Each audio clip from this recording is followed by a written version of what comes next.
A adversidade é uma coisa que faz parte da vida do ser humano. Nós todos passamos todo o tempo por adversidades. Precisamos aprender a lidar com elas, precisamos aprender a identificar a sua real causa, qual é o seu real objetivo e tratar e lidar com esse assunto da melhor maneira possível, no centro da vontade de Deus, confiando na sua providência, na sua mão para nos guiar no meio dessas adversidades.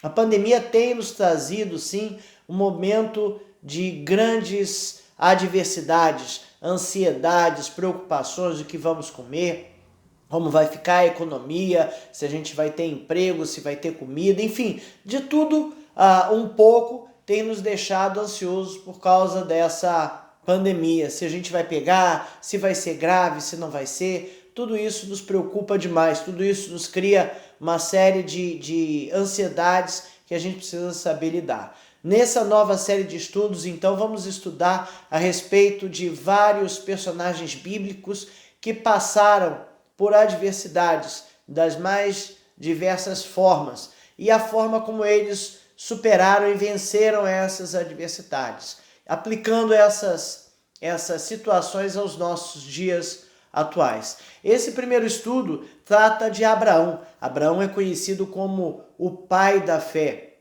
aquele que teve, digamos assim, a maior fé, ou uma fé de uma forma histórica que marcou a história do povo hebreu. Abraão é o patriarca do povo hebreu, né? Deus escolheu Abraão e disse que dele sairia uma grande nação. Essa foi uma promessa feita a Abraão. E foi uma promessa feita no momento que ele não tinha muito por que acreditar que isso tudo aconteceria, né? Abraão já era velho, já tinha 99 anos de idade, Gênesis 17, 1, tem lá a idade de Abraão. E Sara, sua esposa, era estéril, né? Gênesis 16, 1 também diz isso. Então, tem toda ali uma discussão como é que Deus iria, de fato, fazer essa descendência, né? Não teria filho nem descendência, ele já não tinha filho, já era velho, a esposa era estéril, né? Então, isso aí já foi uma grande adversidade suplantada por Deus na vida de Abraão, para que ele de fato enxergasse a providência de Deus ali, o cumprimento da promessa de Deus. E depois que isso tudo aconteceu, né, demorou 25 anos para o menino nascer, idade avançada, Sara estéril, não tinha filho, enfim, uma série de situações. Deus agora, no capítulo 22 de Gênesis, narra a situação que Deus pede que Abraão vá levar Isaac para um local de sacrifício e que entregue Isaac em sacrifício a Deus.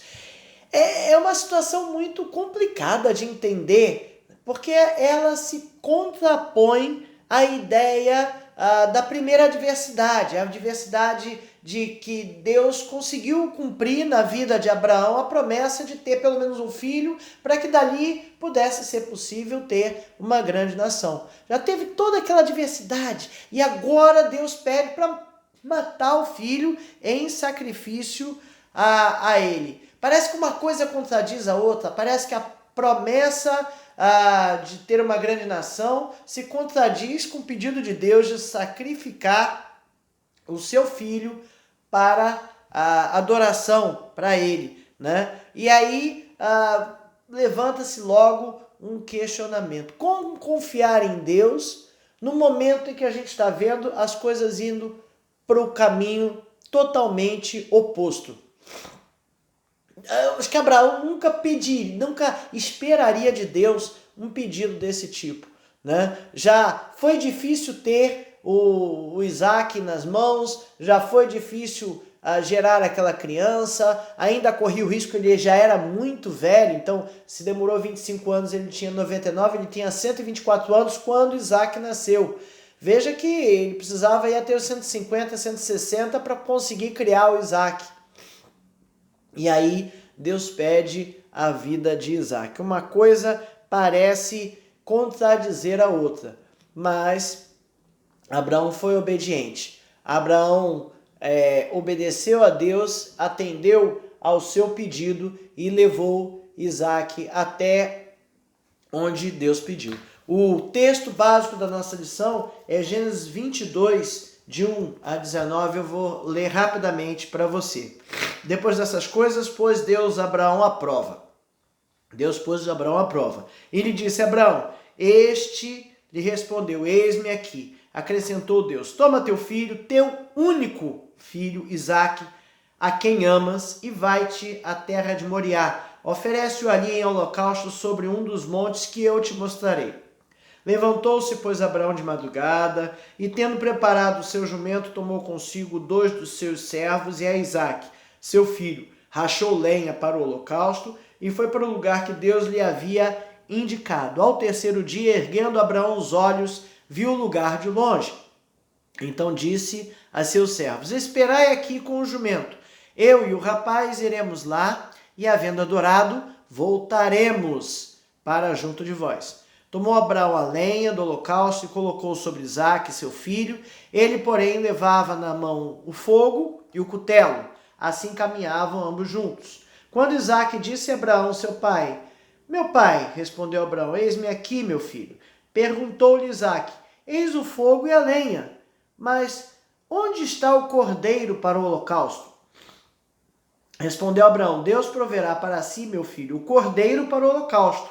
E seguiam ambos juntos. Chegaram ao lugar que Deus lhe havia designado, edificou a Abraão um altar sobre ele, dispôs a lenha, amarrou Isaque, seu filho, e o deitou no altar em cima da lenha. E estendendo a mão, tomou o cutelo para imolar o filho.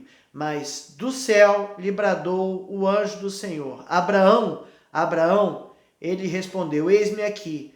Então lhe disse: não estendas a mão sobre o rapaz e nada lhe faças, pois agora sei que temes a Deus, porquanto não me negaste o filho, o teu único filho.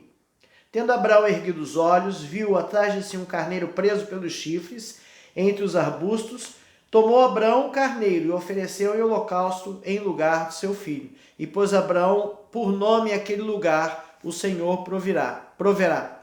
Daí dizer-se até o dia de hoje: no monte do Senhor se proverá. Então do céu bradou pela segunda vez o anjo do Senhor a Abraão e disse: jurei por mim mesmo, diz o Senhor, porquanto fizeste isto e não me negaste teu único filho, que deveras te abençoarei, e certamente multiplicarei a tua descendência como as estrelas do céu e como a areia na praia do mar. A tua descendência possuirá a cidade dos seus inimigos. Nela serão benditas todas as nações da terra, porquanto obedeceste a minha voz. Então voltou Abraão aos seus servos e juntos foram para Becerba, onde fixou residência. Essa é a primeira lição da revista Palavra e Vida, edição número 67. A revista Palavra e Vida é editada pela Convenção Batista Fluminense, distribuída pelo site batistafluminense.org.br. Esta edição 67, referente ao quarto trimestre de 2020, tem por tema Vencendo as Adversidades, exemplos da Bíblia para os nossos tempos. E essa primeira lição fala Abraão, quando na adversidade confiamos em Deus. E nesse texto que nós vimos agora, temos várias lições que podemos tirar. A primeira delas é a seguinte: conhecemos que, como seres humanos, todos nós passamos por adversidades. Reconhecemos. Gênesis é o primeiro livro da Bíblia, de um bloco de 5 livros chamado Pentateuco, que tem ali os textos básicos da nação judaica ali, e essa primeira obra mostra o poder e a soberania de Deus na criação do mundo, nas coisas sobrenaturais, sobre as leis da ciência e os fenômenos da natureza, né? E mostra também como o pecado atrasa, atrapalha, retarda os propósitos divinos. Aparece Deus como um instrumento para abençoar a humanidade, né? E a sua justiça e o seu amor, que providencia de tudo. Deus criou o mundo e providenciou um jardim rico em alimentos para que o homem pudesse se sustentar, viver, não precisava trabalhar. Mas o homem pecou. O básico ali, que era não comer da fruta lá da árvore da vida, ele foi, errou, pecou e não obedeceu a Deus. Então, esse primeiro bloco ali de Gênesis, que conta essa história da criação, conta a história da forma como o pecado se propagou desde o Jardim do Éden, depois foi generalizado no mundo, o pecado vem se alastrando, nada que a gente vê é novo na realidade em questão de pecado, tudo já aconteceu várias vezes, acontece desde os primórdios da humanidade. Então, Gênesis 1 e 2, Deus criando o mundo e provendo os alimentos, e ele querendo do homem um comportamento moral baseado em princípios e valores da fé, lá do capítulo 6 até o 9 de Gênesis. E o homem o tempo todo errando e pecando. Então, nesse bloco até o capítulo 9, aparece a situação do dilúvio, e lá no capítulo 11 de Gênesis aparece a situação da Torre de Babel. Dilúvio bem conhecido, Deus viu que o pecado se propagou de tal forma até julgar que não tinha mais jeito, tinha que destruir, começar de novo, salvou só a família de Noé, com a amostra dos animais ali na arca, e dali começou um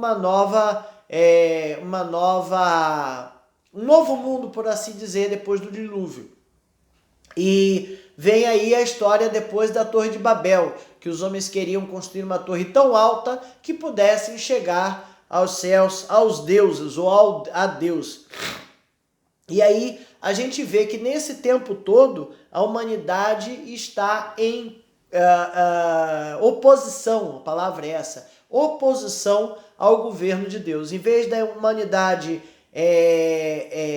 se viver de acordo com Deus, da forma como Deus quer, a gente vê a humanidade reagindo à autoridade e à providência de Deus. Dos capítulos de 1 a 11 de Gênesis, então a gente vê o caráter da degeneração da humanidade, o pecado causando caos na família e na sociedade.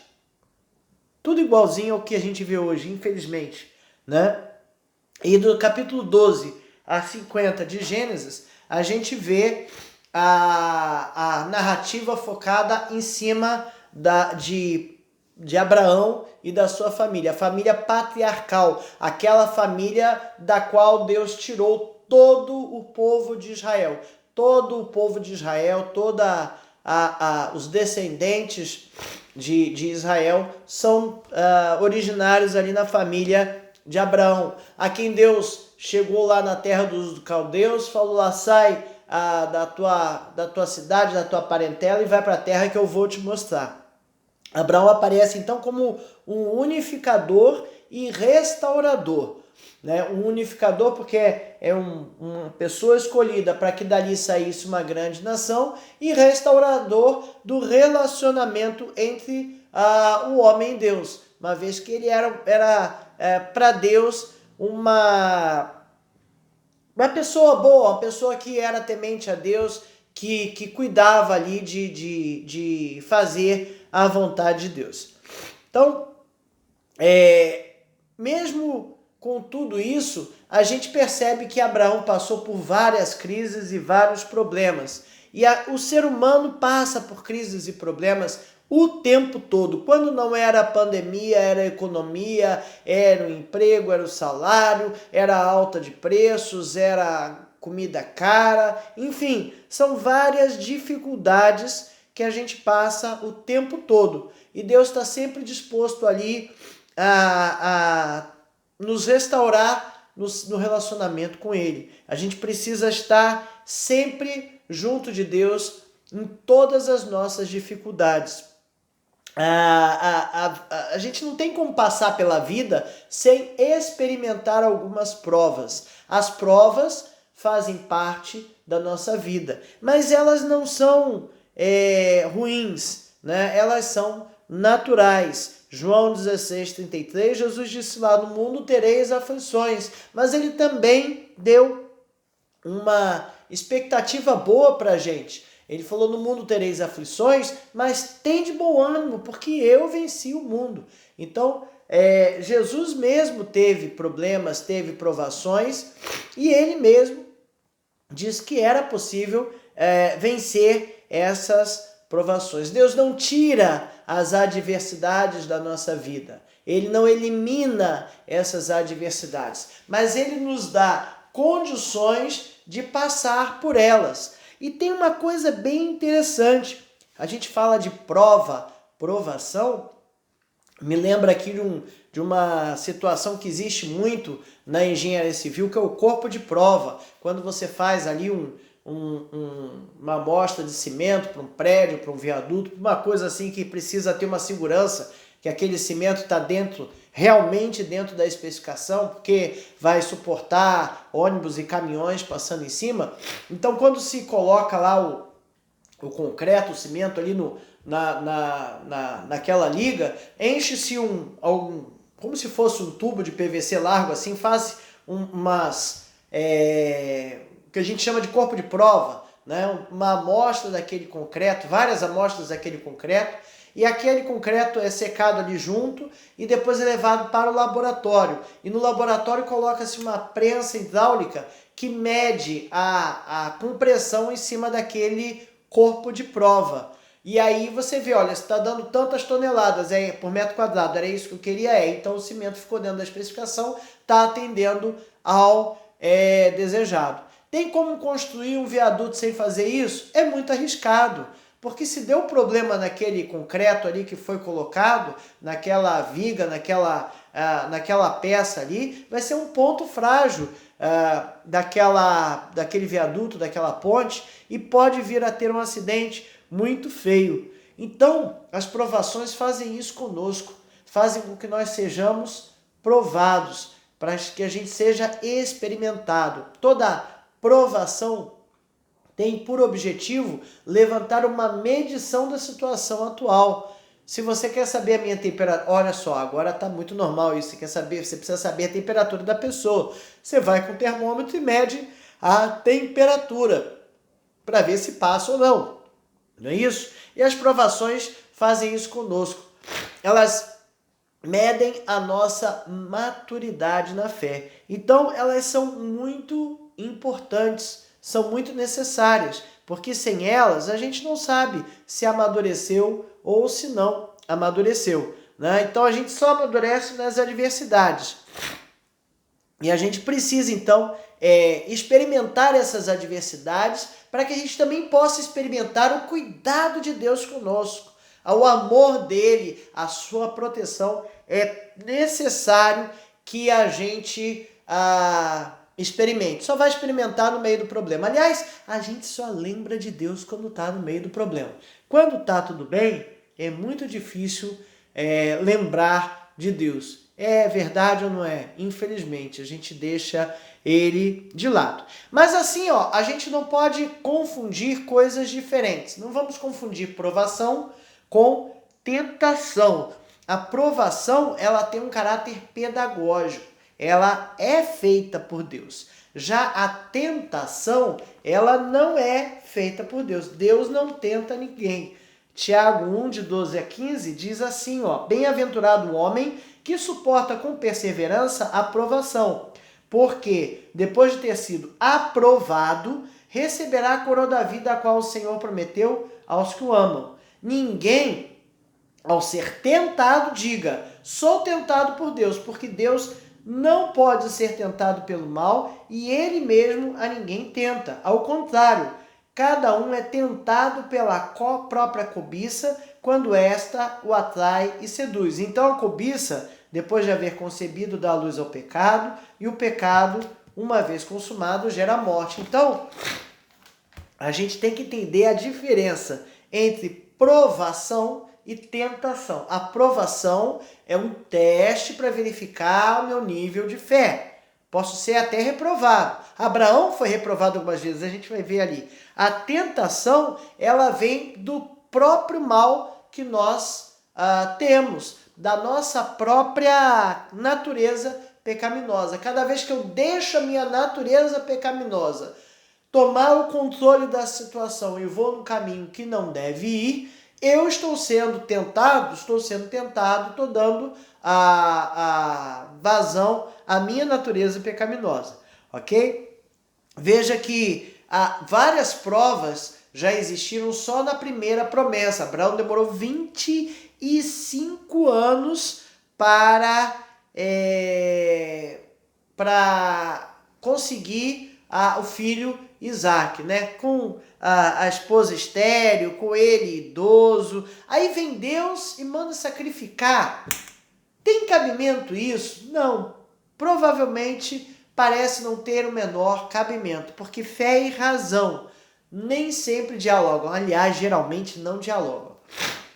Fé é o firme fundamento das coisas que se esperam e a prova das coisas que não se veem. Então, fé é acreditar numa coisa que eu não tenho necessariamente nenhuma indicação de que vai acontecer. Isso é fé. E razão é a ordem natural das coisas, né? Então, fé e razão não são necessariamente não necessariamente dialogam, necessariamente são, como se diz, coerentes, né? A fé de Abraão fez ele dizer para o filho lá, Deus proverá para si o cordeiro para o holocausto, meu filho. Quando o filho pergunta, né, a situação está estranha, eu estou levando lenha, tem um cutelo, tem um fogo, e tinha que ter uma coisa aqui para alguma alma vivente tinha que morrer ali, né? E aí ele pergunta para o pai.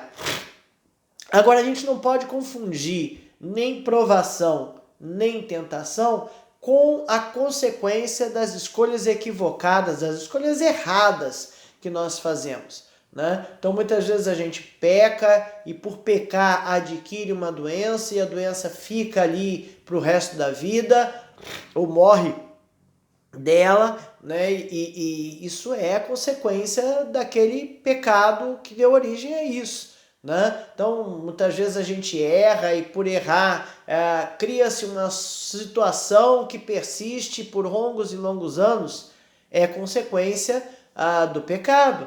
Não tem como a gente dizer que isso é tentação. Não, você errou, se eu errei, você errou e isso levou a uma consequência, a gente precisa como é que se diz? Arcar com isso. Gálatas 5, 16 a 21, diz lá, digo, porém, andai no Espírito, jamais satisfazeis as concupiscências da carne, porque a carne milita contra o Espírito, e o Espírito contra a carne, porque são opostos entre si, para que não façais o que, porventura, seja o vosso querer. Mas se sois guiados pelo Espírito, então estáis sob a lei. Ora, as obras da carne são conhecidas, e são prostituição, impureza, lascívia, idolatria, feitiçaria, inimizades, porfírias, ciúmes, írias, discórdias, dissensões, facções, invejas, bebedices, glutonarias e coisas semelhantes a essas, a respeito das quais eu vos declaro, como já outrora vos preveni, que não herdarão o reino de Deus e que os que tais coisas praticam. Então, a gente tem que se retirar dessas coisas, né? Porque essas coisas são tentações, são concupisões nossas, né? São a nossa própria impureza, e isso nos faz errar, ceder a essas tentações e nos causa muitas vezes consequências. Mas Abraão foi sim provado várias e várias vezes. Aí a gente tem aqui, por exemplo, primeira aprovação de Abraão, quando Deus mandou ele sair de onde ele estava, da parentela, cercado de todo mundo conhecido, que vendesse tudo e fosse para a terra onde ele mandaria. Que terra? Onde? Eu não sei. Então, Abraão poderia não acreditar em Deus e ficar lá, mas ele resolveu acreditar. Nessa ele foi aprovado. Depois ele teve no meio desse caminho, teve uma época que ele ficou num lugar que estava com fome. E aí ele tinha duas opções: aguardar a provisão de Deus ou ir lá no Egito. No Egito tinha comida, ele resolveu ir no Egito, ele não aguardou a provisão de Deus.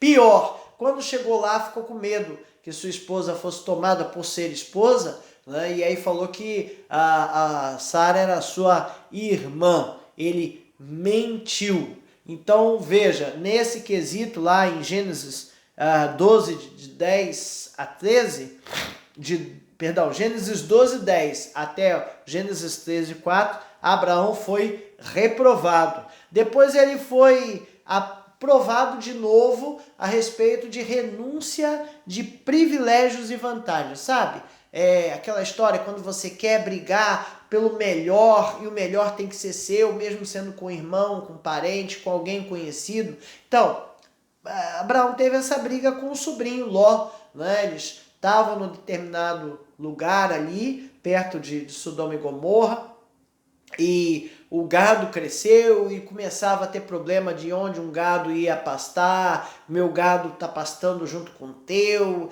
e começou a dar confusão. Olha só que coisa. E aí Abraão, então vamos dividir a terra. E aí deixou Ló escolher. E Ló, obviamente, escolheu a melhor parte da terra, que tinha grama melhor, fontes melhores de água, e que ficava perto de Sodoma e Gomorra. Gênesis 13, de 5 a 18, nos conta essa história. Então ele deixou que Ló tivesse privilégios e vantagens, né? E foi aprovado nessa. Quantas vezes a gente resolve não entrar em discussões por conta de privilégios e vantagens, né? A gente sempre quer os privilégios para si. Bom, depois teve a coragem de Abraão provada.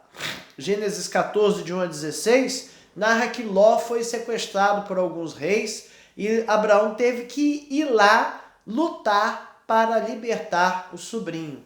Olha a coragem dele sendo provada e aprovada. E aí, a aprovação diante dos bens materiais, lá de Sodoma e Gomorra, né? Colocando pessoas acima das coisas. Em Gênesis 14, 17 a 24, também ele foi aprovado, que foi lá, buscou Ló, tirou ele da cidade de que fosse destruída. E aí teve a aprovação da paciência, né?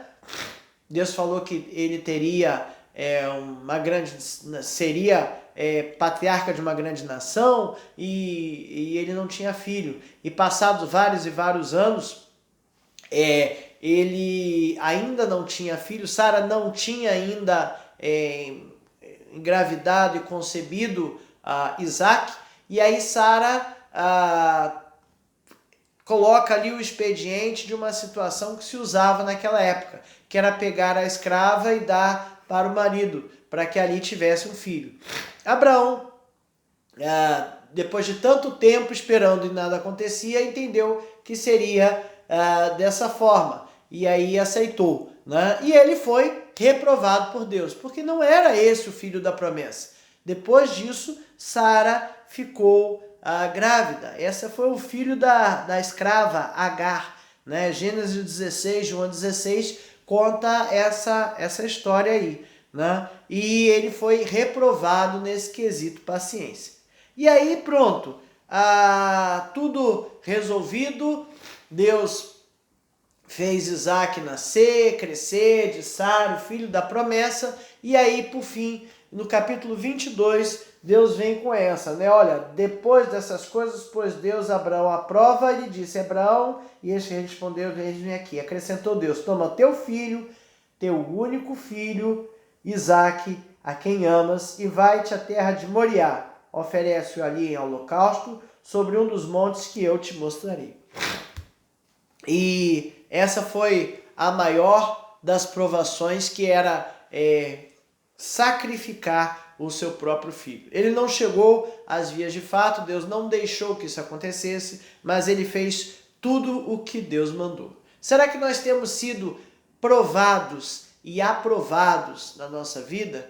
Como está esse balanço de aprovação e reprovação. Eu tenho aproveitado as reprovações para que eu consiga ajeitar as coisas. O segundo tópico da nossa lição vem lá. Vencemos, as provações pela obediência incondicional. Versículos 3 e 4. Levantou-se, pois, Abraão.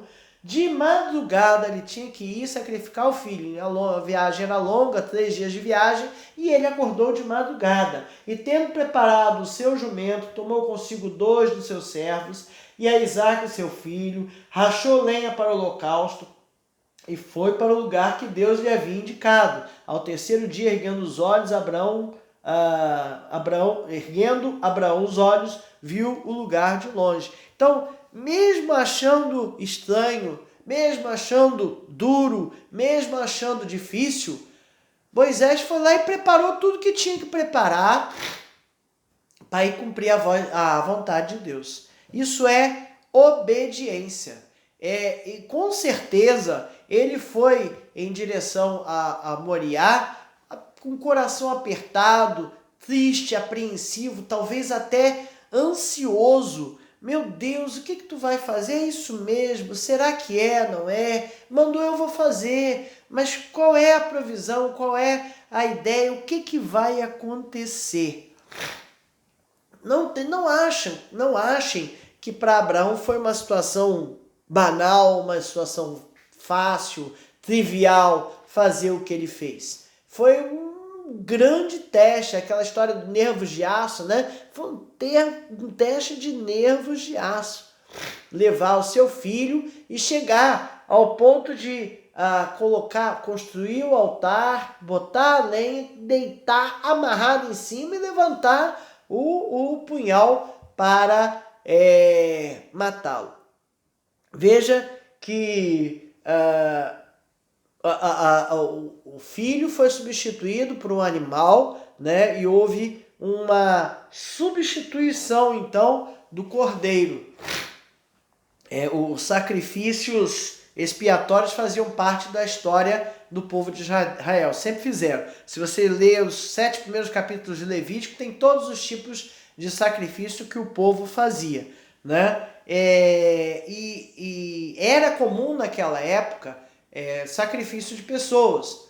A gente vê aí filmes dos vikings que eles sacrificavam pessoas aos deuses. Enfim, havia-se essa ideia de sacrificar pessoas aos deuses, né? E Deus pediu a Abraão foi na direção para cumprir rigorosamente aquilo que Deus mandou. E aí fica a história da obediência, né?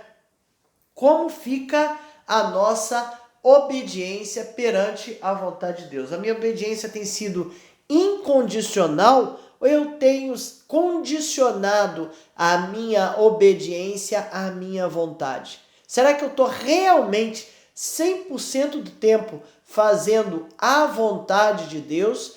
Ou será que eu estou fazendo a vontade de Deus que me aprove melhor, que é melhor para mim, que eu gosto mais? João 15,14, Jesus diz assim, vós sois meus amigos, se fizeres aquilo que eu vos mando.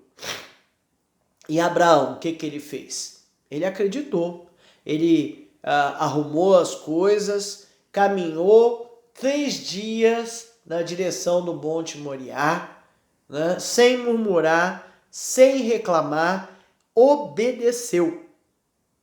E o que é importante para a gente obedecer a Deus é uma palavrinha muito pequenininha, que é a fé. Precisamos ter fé para que possamos, de fato, obedecer a Deus. Fé é o firme fundamento das coisas que se esperam e a prova das coisas que não se veem. Fé é acreditar naquilo que a gente não tem, o menor subsídio para acreditar, que não tem o menor... não tem nada ali que mostre que realmente vai acontecer. Não são os fatos, é acreditar. Obedecer é melhor do que sacrificar. 1 Samuel 15:22, ali tinha um texto, né, que Deus mandou Samuel perdão, o rei, agora eu esqueci, acho que era Saul, né? Lutar com aquele povo e eliminar tudo, inclusive os animais, né? E o que ele fez? Eu trouxe umas vaquinhas, estavam tão bonitinhas as vaquinhas, eu trouxe umas vaquinhas ali para sacrificar, e aí Samuel fala, obedecer é melhor do que sacrificar. Deus não queria sacrifício daquele povo, queria obediência. Hebreus 11 nos narra aqui as condicionantes em que Abraão passou dentro da sua obediência, do 11 ao 19. Hebreus 11, do 8 ao 19. Os patriarcas, coloca aqui, pela fé, Abraão, quando chamado, obedeceu, a fim de ir para um lugar que deveria receber por herança e partiu sem saber aonde ia. Pela fé, peregrinou na terra da promessa, como em terra alheia, habitando em tendas com Isaque e Jacó, herdeiros com ele da mesma promessa, porque guardava a cidade que tem fundamentos, da qual Deus é o arquiteto e edificador. Pela fé também a própria Sara recebeu o poder para ser mãe, não obstante o avançado de sua idade, pois teve por fiel aquele que havia feito a promessa. Por isso também, aliás, já amortecido, saiu uma posteridade tão numerosa como as estrelas do céu e inumerável como a areia que está na praia do mar. Todos estes morreram na fé, sem ter obtido as promessas, vendo-as, porém, de longe, e saudando-as e confessando que eram estrangeiros e peregrinos sobre a terra. Porque os que falam desse modo manifestam estar procurando uma pátria, e se na verdade se lembrassem daquela de onde saíram, teriam oportunidade de voltar, mas agora aspiram a uma pátria superior, isto é, celestial. Por isso Deus não se envergonha deles, de ser chamado o seu Deus, porquanto eles preparou para a sua cidade. Fé, pela fé, todas essas coisas. Pela fé, Abraão, quando posto à prova, ofereceu Isaque, estava mesmo para sacrificar o seu unigênito, aquele que acolheu alegremente as promessas, a quem se tinha dito, em Isaque será chamada a tua descendência, porque considerou que Deus era poderoso até para ressuscitá-lo dentre os mortos, de onde também figuradamente o recobrou. Então veja que Abraão não tinha muita expectativa ali de segurança, de tranquilidade para obedecer. Ele obedeceu pela fé. Ele não sabia para onde ia, não sabia quando a promessa ia ser cumprida, não sabia como o milagre aconteceria, não sabia também o porquê de tamanha aprovação.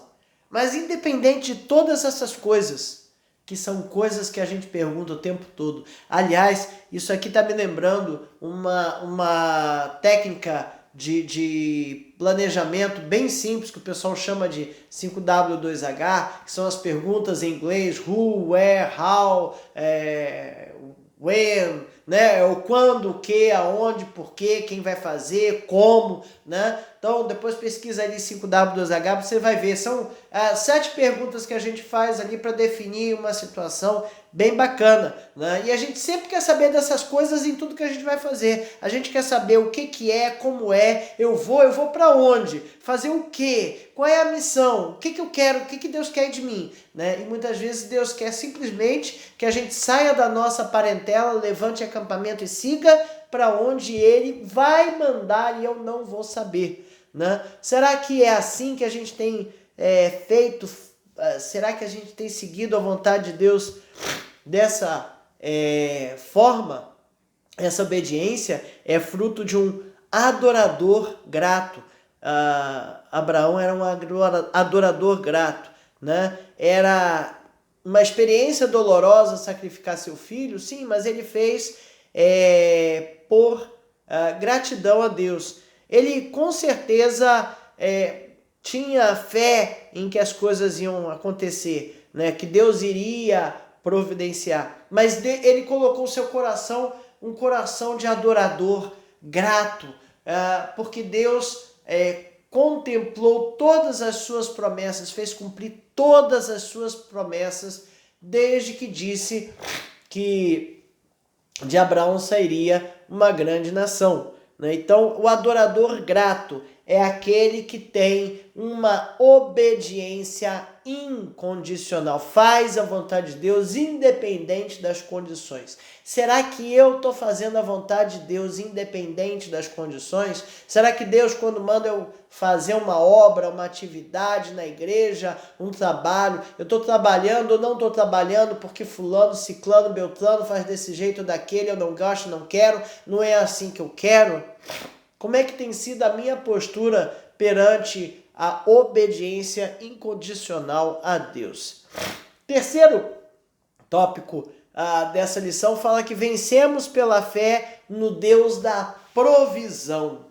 E provisão é um negócio tão difícil da gente acreditar o tempo todo, né? A gente começa a acompanhar ali o extrato da conta corrente todo dia, a gente entra em desespero, né? Aquele negócio sai ali, o dinheiro sobe da conta muito rápido, muito fácil, né? Se eu for olhar centavo a centavo todo dia, eu entro em parafuso. A gente tem que confiar ali e administrar da melhor maneira possível para que as coisas aconteçam com calma e com tranquilidade, acreditando que Deus há de nos dar a provisão para todas as coisas, né?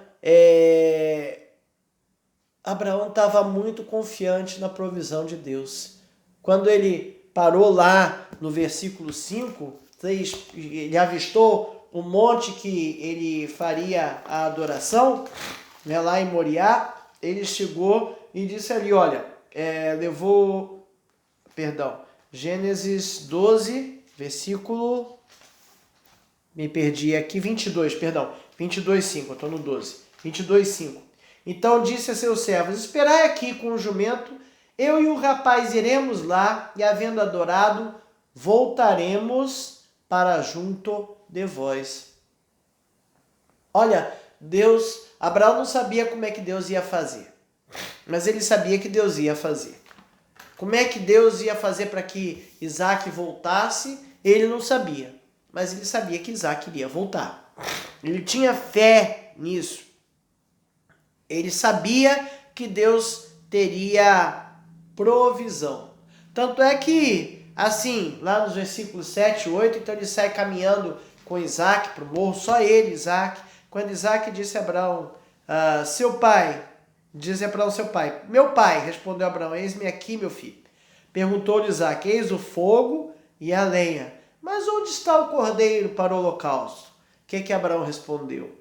Deus proverá para si, meu filho, o cordeiro para o holocausto. E seguiram juntos. Então, veja que Isaac também estava desconfiando da coisa, estava esquisita, né? Vai sobrar para mim, né? Provavelmente ele pensou assim. Mas ele também confiou em Deus e confiou no seu pai. E confiou no Deus do seu pai. Olha a importância de dar o exemplo para os nossos filhos, né? Como que o exemplo arrasta, né? Quando chegou no local, Abraão foi lá, amarrou Isaac, fez tudo o que Deus queria, né? Porque não viu outra solução, e foi fazendo, e quando ele levantou o cutelo para cortar Isaac, Deus impede que ele o faça, né? E aí veio a provisão de Deus. Deus queria ver isso aí, Deus queria ver a obediência de Abraão em sacrificar o seu filho. Não que ele fosse de fato sacrificar o seu filho, mas Deus queria que Abraão seguisse nessa direção até o ponto que ele parasse e impedisse o sacrifício. E Abraão foi de fato obediente, né? E ele acreditou na provisão de Deus. Tanto é que ele falou para o seu filho que Deus proveria para si o cordeiro. A provisão de Deus, ela nunca chega atrasada. Às vezes chega depois do que a gente quer, mas não antes, não depois da nossa necessidade. Pode chegar depois da nossa vontade, vamos dizer assim, né? Porque a gente é assim. Quando a gente quer uma coisa, é para agora, é para já e é desse jeito que eu quero, né? A gente queria que a fé fosse assim, no estalar de dedos, a coisa se resolve do jeito que eu quero. Mas não é assim que Deus faz as coisas. A Deus dá a sua provisão, dá o alimento, dá o sustento, dá os meios para cumprir a sua missão, né? A missão que Ele nos dá, estando no centro da vontade dele, Ele vai dar todos os meios para cumprir a missão. A gente diz que quem dá a missão dá os meios. E é assim mesmo, Deus nos dá os meios para cumprir a missão. Deus não abandona os seus filhos, nem no meio das adversidades. Aliás, principalmente no meio das adversidades é que a gente consegue ver que Deus não nos abandona. Veja que entre o sacrifício a Isaac e o sacrifício de Jesus tem várias coisas bem semelhantes que vão levar a uma comparação bem interessante, né? Ou o paralelo que se traça. Os dois eram filhos amados, Jesus de Deus, né? E Isaac de Abraão, né? Eles eram amados e esperados, e foram esperados por muito tempo. A promessa de Jesus está lá no Velho Testamento, demorou muito tempo para que ele nascesse. Isaac também demorou muito tempo para nascer. Tanto Jesus como Isaac carregaram a madeira para o seu próprio sacrifício. Isaac carregou lá a lenha lá para cima para o seu sacrifício, e Jesus carregou a madeira, né, a cruz de madeira para o seu sacrifício. Tanto Jesus como Isaac foram obedientes aos seus pais, não é isso? Isaac percebeu que era ele que ia morrer. Ele percebeu isso, com certeza ele percebeu, né? Mas mesmo assim, ele foi obediente a seu pai. Jesus sabia que ia morrer por nós e foi obediente a Deus Pai. Foram obedientes, mesmo que isso implicasse na sua própria morte. Olha que coisa interessante. Eles foram obedientes até as últimas consequências. E por último, né, Isaac, ele era para ser o cordeiro que Deus proveria. Houve um cordeiro em substituição a Isaac, né? E Jesus foi identificado como o Cordeiro de Deus que tira o pecado do mundo. Houve uma substituição. Então Isaac deixou de morrer e o Cordeiro foi colocado no seu lugar. E Jesus, que é o Cordeiro de Deus que tira o pecado do mundo, morreu em nosso lugar. Olha que bacana essa ideia de substituição. Imagina se Abraão não tivesse obedecido a Deus. Ele podia não obedecer, essa história não ficaria registrada na raiz do povo de Israel, né? E não teríamos essa comparação tão bacana aqui, mostrando a substituição do cordeiro, né? do pecador pelo cordeiro. Como tem sido a nossa confiança na provisão de Deus? Será que eu tenho confiado a minha vida nas mãos de Deus ao ponto de deixar a provisão com Ele? Ou será que a gente fica tentando fazer a provisão das nossas próprias coisas? A adversidade, para pensar e agir, aqui o último tópico, né? A adversidade faz parte da vida. Nós estamos vivendo momentos de adversidades. É natural que a gente fique um pouco nervoso e tenso, mas a gente tem que ter uma calma, uma paciência, por conta da fé que a gente tem em Deus. Apesar de todos os problemas, a gente tem que fazer que nem Abraão. Eu vou ali, nós vamos ali e daqui a pouco a gente volta. Porque Deus vai prover. Deus proverá para si o cordeiro. E Deus há de nos prover também com os meios necessários para sobreviver e para cumprir a sua missão. Deus sempre orienta nossas vidas, nos direciona para o lugar certo. Às vezes a gente tenta ir mais rápido e acaba indo para o errado. Será que a gente tem obedecido de forma incondicional à vontade de Deus? Você tem procurado descobrir qual é a vontade de Deus para a sua vida? Procure descobrir, é muito importante. Peça a Deus que deixe isso claro na sua vida. É muito importante estar no centro da vontade de Deus. Aprendemos sobre Deus como aquele que nunca nos faltará. Temos dúvidas e inseguranças dominando nossos corações ou estamos confiando no Deus da provisão? Será que a gente realmente tem essa tranquilidade toda? Cada provação que a gente passa vai medir e nos amadurecer. Isso é muito importante. Tenha isso em mente. A provação, quando suplantada, ela vai nos amadurecer. E o tempo, o jeito, a forma como eu passei por essa provação diz muito a respeito de como está a minha fé e a minha maturidade. Aproveitemos todas as provações que estamos passando como preciosas oportunidades de estar na presença de Deus, aprendendo com a provisão de Deus. Que Deus nos abençoe.